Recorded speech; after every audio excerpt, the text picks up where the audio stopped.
कल ब्यावरा विधानसभा में क्या कार्यक्रम रहेगा भाजपा का? भाजपा चुनाव लड़ रही, यही कार्यक्रम है। हमें मार्गदर्शन करने के लिए माननीय मुख्यमंत्री जी ब्यावरा पधार रहे हैं। ब्यावरा विधानसभा की जनता से अपील कर निवेदन करने के लिए, ये राष्ट्रवाद का चुनाव है। राष्ट्र की मजबूती के लिए, राष्ट्र के बेहतरी के लिए, सनातन की मजबूती के लिए प्रधानमंत्री को तीसरी बार मोदी जी को प्रधानमंत्री बनाना है।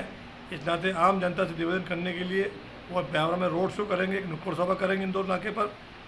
और मैं इसे लोकसभा चुनाव 2024 की घोषणा हो चुकी है। राजगढ़ लोकसभा सीट पर 7 मई को मतदान होना है। मतदान आम आदमी का अधिकार ही नहीं, कर्तव्य भी है। आपका एक मत आपके देश, आपके राज्य, आपके नगर, आपके मोहल्ले, आपकी गली की दशा बदल सकता है। जातिवाद, धर्मवाद से ऊपर उठकर मतदान करें। आपके मतदान करने से, एक सही नेता के चुनने से एवं देश हित में सहयोग होगा। इसलिए बूढ़े हो या जवान, सभी करें मतदान। मतदान संविधान द्वारा दिया गया वह कर्तव्य है जिसका हम सभी को निर्वहन करना चाहिए। आन बान शान से सरकार बने मतदान से, किसी के बहकावे में ना आए। मतदान केंद्र पर जाएं और निष्पक्ष होकर बटन दबाएं। सारे काम छोड़ दो, सबसे पहले वोट दो। मतदान करना आवश्यक है, मतदान करना चाहिए। लोकतंत्र से नाता है, हमें वोट देना आता है। मतदान करें, स्वयं मतदान करें और दूसरों को भी मतदान करने के लिए प्रेरित करें। इसलिए अधिक से अधिक लोगों को मतदान करने की अपील करें एवं निष्पक्ष मतदान करें और करवाएं। कल ब्यावरा विधानसभा में क्या कार्यक्रम रहेगा भाजपा का? भाजपा चुनाव लड़ रही, यही कार्यक्रम है। हमें मार्गदर्शन करने के लिए माननीय मुख्यमंत्री जी ब्यावरा पधार रहे हैं। ब्यावरा विधानसभा की जनता से अपील कर निवेदन करने के लिए, ये राष्ट्रवाद का चुनाव है। राष्ट्र की मजबूती के लिए, राष्ट्र की बेहतरी के लिए, सनातन की मजबूती के लिए प्रधानमंत्री को तीसरी बार मोदी जी को प्रधानमंत्री बनाना है। इस नाते आम जनता से निवेदन करने के लिए वो ब्यावरा में रोड शो करेंगे, एक नुक्कड़ सभा करेंगे इंदौर नाके पर। और मैं इसे आपके इस वीडियो चैनल के माध्यम से पब्लिक से भी, ब्यावरा विधानसभा क्षेत्र के लोगों से भी मतदाता निवेदन करना चाहता हूँ। मतदाता भाइयों, माननीय मुख्यमंत्री का यहाँ 3 बजे पदार्पण होगा ब्यावरा में, और वो 4:45 बजे तक अपना कार्यक्रम रोड शो और सभा करेंगे। आप सब लोग पधारें। कमला लाश पर 3 बजे आकर माननीय मुख्यमंत्री का भावभीरा स्वागत करें। रोड शो में साथ साथ चले। इंदौर नाके में समापन सभा होगी, उनकी उसमें भाग लें। इसी निवेदन में मतदाता भाइयों से करता हूँ, आमजन अपनी भागीदारी निभाए और राष्ट्रवाद की इसे महायज्ञ में अपनी आहुति दें। धन्यवाद। भाई साहब, रामगंज मंडी से भोपाल जो रेलवे लाइन है वो 10 साल हो गए, अभी तक काम चल रहा है, लेकिन कुछ नज़र नहीं आ रहा। ठीक है, रामगंज कोटा रेल जो लाइन है ये कांग्रेस के ज़माने में स्वीकृत हुई है। और आपको याद होगा कि खिलचीपुर में जब खड़गे जी रेल मंत्री थे, तो खिलचीपुर नारायण आमला में सांसद थे, उस समय माननीय दिव्य सिंह जी को प्रयास से रेल मंत्री जी खिलचीपुर में आए। तो खिलचीपुर में विशाल बहुत बड़ा कार्यक्रम हुआ और उसकी वो शिलान्यास किया। और बहुत पहले से माननीय दिव्य सिंह समय से ही रेलवे का शुरुआत हुई थी, राजीव जी के समय से। और दिव्य सिंह जब सांसद थे उस समय से उन्होंने इस रेल लाइन को प्रस्तावित किया था और खड़गे जी ने इसको शिलान्यास किया। ये हमारे ज़माने की योजना है। भाजपा ने इसको 10 साल लेट कर दिया। यदि सरकार हमारी होती तो शायद अभी तक बन जाती। भाजपा सिर्फ दिखाना का काम करती है, झूठ बोलती है।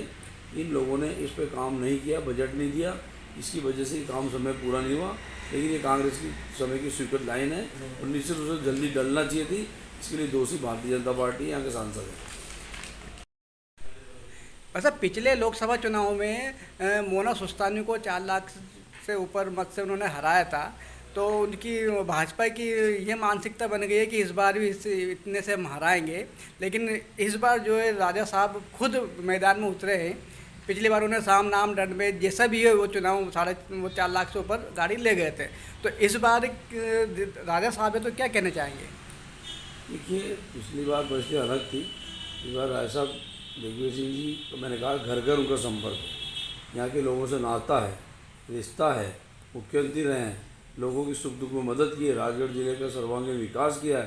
तो ये जो मुगालता है इनको दिमाग में पाल रखा था, हम तो जीतते हैं और रोडमल नागर जो है वो काम कुछ करते नहीं है। क्षेत्र में जाते नहीं, जनता के बीच जाते नहीं। उनको ये मुगालता रहता है कि हम तो मोदी जी के नाम पर चुनाव जीत जाएंगे, हमें कुछ करना नहीं है। लेकिन यहाँ दिग्विजय सिंह जी ने घर घर में काम किया, इसलिए दिग्विजय सिंह सामने अब उनके मुगालते दूर होंगे और राजा साहब ही चुनाव जीतेंगे। उनके सब मुगालते खत्म हो जाएंगे, राजा साहब लाखों मतों से जीतेंगे। ना कोई मोदी फैक्टर चल रहा, ना रोडमल जी का जो उन्होंने कोई विकास किया है उनके खिलाफ माहौल है। रोडमल जी के खिलाफ बहुत ज़्यादा लोगों में आक्रोश है, नाराज़गी है मतदाताओं में।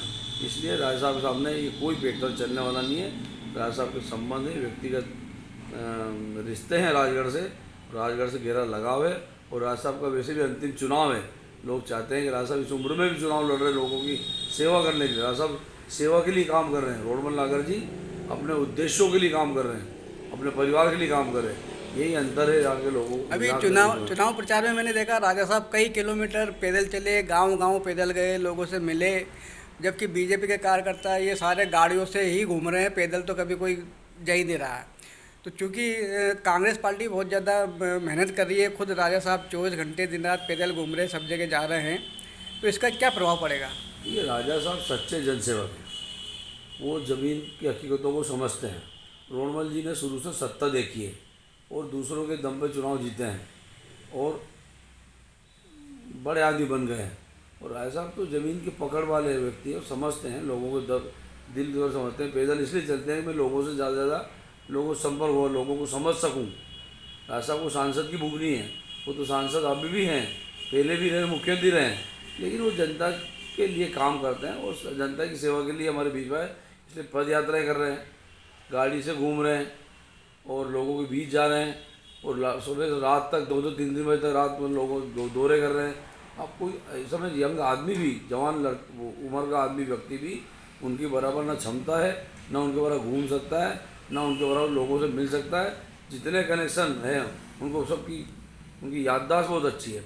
वो लोगों को एक बार जब देख लेते हैं तो उनको हमेशा जीवन में भूलते नहीं। ऐसा व्यक्तित्व है तो बहुत बड़ा विशाल व्यक्तित्व के धनी हैं। उनको हम सब दिल से चाहते हैं, राजगढ़ के लोग दिल चाहते हैं और ईश्वर से ही प्रार्थना करेंगे कि उनको जिताएं ताकि राजगढ़ जिले का और पूरे प्रदेश और देश में वो लोगों की मदद कर सके, अन्याय के खिलाफ लड़ सके। भाई साहब, दिग्विजय सिंह जी अपने यहाँ से चुनाव लड़ रहे हैं। दिग्विजय सिंह के लिए पूरी भाजपा की फौज लगी हुई है। वर्तमान सीएम, पूर्व सीएम, अमित शाह और छोटे छोटे जो मंत्री हैं उन्होंने यहाँ पर डेरा डाल रखा है। और एक तरफ दिग्विजय सिंह अकेले, वे सब जगह घूम रहे हैं, अपने दम पे घूम रहे हैं। कोई बड़े नेता को उन्होंने इनवाइट यहाँ पे उन्होंने नहीं बुलाया है।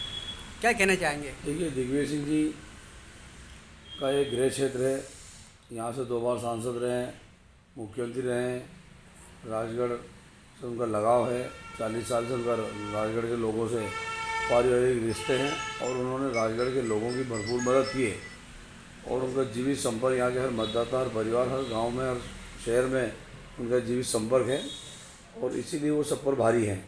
जबकि वो राष्ट्रीय नेता भी हैं, एक पूरे देश प्रदेश के मुद्दों को लेकर के वो अपनी दमंगता से आवाज़ उठाते हैं।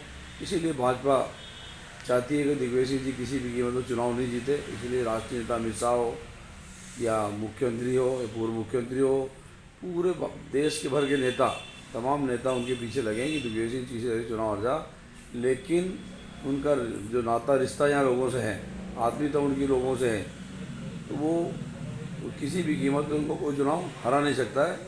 हर तरह से वो सब पर भारी है और जनता के दिलों पर राज करते हैं। राजा उनको प्यार से लोग कहते हैं, सही में वो राजा हैं दिल के और लोगों से आत्मीय संबंध है। निश्चित रूप से इस राजगढ़ लोकसभा से भारी मतों से वो चुनाव जीतेंगे, चाहे कितना ही भारतीय जनता पार्टी के लोग षड्यंत्र कर ले, दुस्साहस करे या जो भी है, राष्ट्रीय जनता पूरी ताकत लगा ले, लेकिन दिग्विजय सिंह चुनाव हारने वाले नहीं हैं। विधानसभा का चुनाव हुआ और 5 सीटें जो विधानसभा की जीती, 2 मंत्री अपने राजगढ़ में बनाए गए हैं, लेकिन इन मंत्रियों की कोई विशेष उपलब्धि अभी तक सामने नहीं है। यदि वो चाहते हैं तो कोई बहुत बड़ी सौगात राजगढ़ जिले को, ब्यावरा को, सहारनपुर को दे सकते थे, लेकिन वे लगातार पार्टी के प्रचार प्रसार में लग रहे हैं और लोकसभा चुनाव आ गया, मंत्री बनने का कोई मतलब ही नहीं। देखिए, भाजपा ने 20 सालों में इस क्षेत्र में कोई काम किया नहीं, कोई उपलब्धि उनकी है नहीं।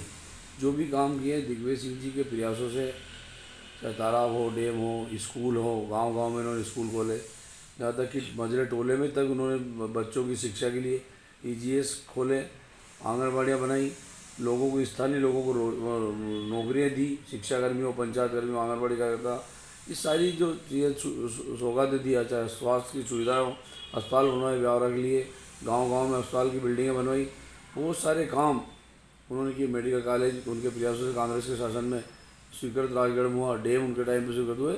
लेकिन भाजपा सिर्फ झूठ का सहारा लेती है, धार्मिक भावना विद्वेष फैलाती है, हिंदू मुसलमान की बात करती है और लोगों में खाई पैदा करके राजनीति करना चाहती है। इस जिले में भारतीय जनता पार्टी चाहे 5 विधायक हो, 2 मंत्री हो, सांसद 10 साल से, लेकिन सांसद जी की, हमारे सांसद जी कोई उपलब्धि इस जिले में नहीं है। एक काम उनके नाम पे हम लोग नहीं गिन सकते, उन्होंने काम किया है। और आज हालात ये है, ब्यावरा शहर की देख लो कि 10 दिन में 1 दिन न लाते हैं। 20 साल से भाजपा की शासन है, भाजपा की नगर पालिका है, यहाँ के सांसद हैं, लेकिन कभी पानी के लिए ब्यावरा शहर के लोगों के लिए काम नहीं किया। सिंचाई में कोई उनका उल्लेखनीय योगदान नहीं है। सड़कों की हालत जो थी पहले वही है। स्वास्थ्य सुविधा की तो ये हालत है कि जो दिग्विजय सिंह जी के समय बिल्डिंगें बनी, अस्पताल खुले, उनमें डॉक्टर और आदमी ग्रामीण क्षेत्रों में स्टाफ नहीं है। ये हालत है भारतीय जनता पार्टी को। सिर्फ इनके पास एक ही बात है कि हिंदू मुस्लिम बात करो, धर्म के नाम पे लोगों को बांटो। विकास की बात ये नहीं कर रहे हैं, बेरोजगारी बढ़ रही है इसकी बात नहीं कर रहे हैं, महंगाई बढ़ रही है इसकी बात नहीं कर रहे हैं। सिर्फ वो तो एक ही बात है कि धर्म के नाम पे वोट ले लो और लोगों को मूर्ख बनाओ और चुनाव जीत लो। 10 साल में लोडमल नागर जी ने कोई काम नहीं किया। दिग्विजय सिंह जी लगातार आज भी कई वर्षों से हमारे से यहाँ सिर्फ चुनाव नहीं लड़ रहे, उसके बाद भी इस क्षेत्र की लगातार चिंता करते हैं, लोगों के लिए काम करते हैं, लोगों के सुख दुख में काम आते हैं।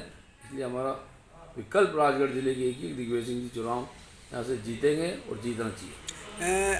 जहाँ पर मतदान हो चुका है वहाँ पे लाडली बहनों का कोई इफेक्ट नहीं दिखा और अभी प्रचार प्रसार में भी लाडली बहनें ऐसा लग रहा है कि मौन है, तो लाडली बहनें का फैक्टर या बिल्कुल काम नहीं आएगा। देखिए, लाडली बहनों के साथ भारतीय जनता पार्टी ने छलावा किया। कांग्रेस ने घोषणा पत्र में बात की थी हम 1500 रुपये देंगे, तो भाजपा ने उनको 1200 रुपये डाल करके और ये बोल दिया कि हम और सपने दिखाए कि हम 3000 तक आपको देंगे। और अब चुनाव हो गए तो 3000 रुपये देने की बात भूल गए। उन्होंने कह दिया कि महिलाओं को हम गैस 450 में देंगे, अब वो बात भी उन्होंने ख़त्म कर दी। किसानों को बता दिया कि हम 2700 में गेहूँ खरीदेंगे, कांग्रेस के घोषणा पत्र हम 2600 में खरीदेंगे, तो भाजपा ने कह दिया कि मोदी की गारंटी 2700 में हम गेहूँ खरीदेंगे। आज किसानों का गेहूँ 2200 में बिक गया, गैस मिल नहीं रही, लाडली बहनों को 3000 रुपये मिल नहीं रहे। ऐसे झूठे वादे करने वाली भाजपा वोट के लिए कुछ भी झूठ बोल सकती है, बाकी इनका झूठ अब जनता समझ गई है, लाडली बहना भी समझ चुकी है कि हमारे साथ छलावा किया है। और कांग्रेस ने गारंटी दी है कि हर गरीब परिवार की महिला को 8500 रुपये महीना, 1 लाख रुपये वर्ष में 1 लाख रुपया कांग्रेस देगी, इस बात की गारंटी दी है। और भी अन्याय के खिलाफ जो भी किसानों को न्याय मिलेगा, उनको उचित दाम MSP के दर पर जो है किसानों की फसलें बिकेगी, बेरोजगारों को न्याय मिलेगा। इस तरह की बहुत सारी वही 5-6 गारंटियाँ हैं। वो गारंटियाँ पे लोगों को विश्वास है, भाजपा पे विश्वास खत्म हो चुका है।